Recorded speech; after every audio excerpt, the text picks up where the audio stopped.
It's not what it looks like. Getting fatter.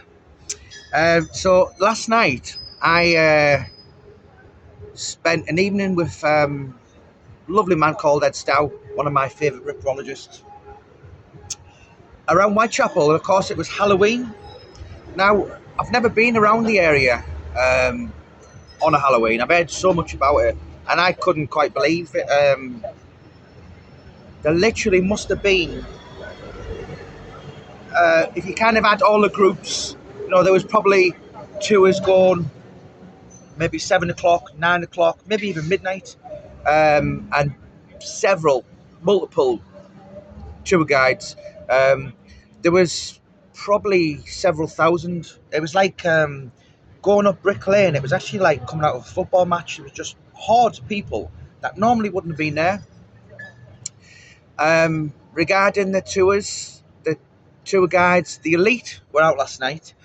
All the big hitters in the Jack the Ripper industry. I mean, I was with Ed Stow, lovely man, got a lot of time for him. And I seen them all. I didn't speak to them because they were busy, and sat and met Ricky Cobb in the White Hart, lovely fella. Obviously, he's been behind the industry, but he's got a very successful tour guide. Andre was out dressed as Jack the Ripper. Jenny the Ripper, seen her. Who else? Mick Priestley, lovely guy. Lindsay Siviter. Everyone who was anyone in and around that. A lot of people make the living, authors, filmmakers, tour guides. Obviously, it's a business which makes a killing, pardon the pun. And it was quite an experience. I never ever expected it to be. Of course, Halloween, apart from the anniversaries of the Canonical Five, or Sinead from the lovely Irish girl, she was on, seen her. But apart from the anniversaries, Halloween is the night in the. Obviously, it's extra spooky, isn't it? And sinister. And Ed Stow took me around Tower Hamlets Cemetery, showed me where Dr. Llewellyn was buried, George Lusk, and of course, maybe even Jack the Ripper himself, Charles Lechmere. So thoroughly enjoyed it. Big thank you to Ed Stow, who showed me around. I did a few videos with Ed. Actually, I'm going to put them out in the next couple of days. And he's a guy who I actually did one for his channel as well.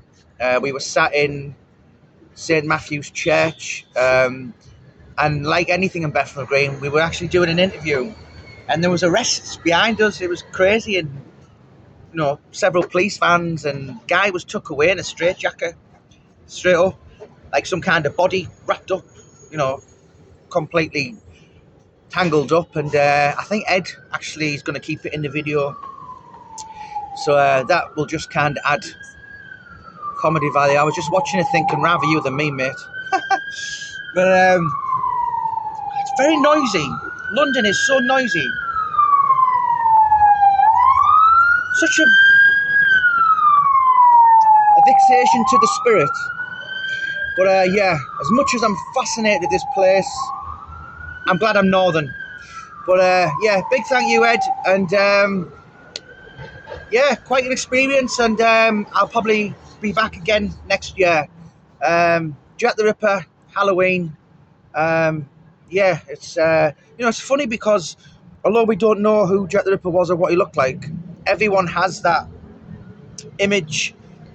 English gentleman, carrying a bag, top hat, cloak, white skin, the fog. You must have the fog, just added effect.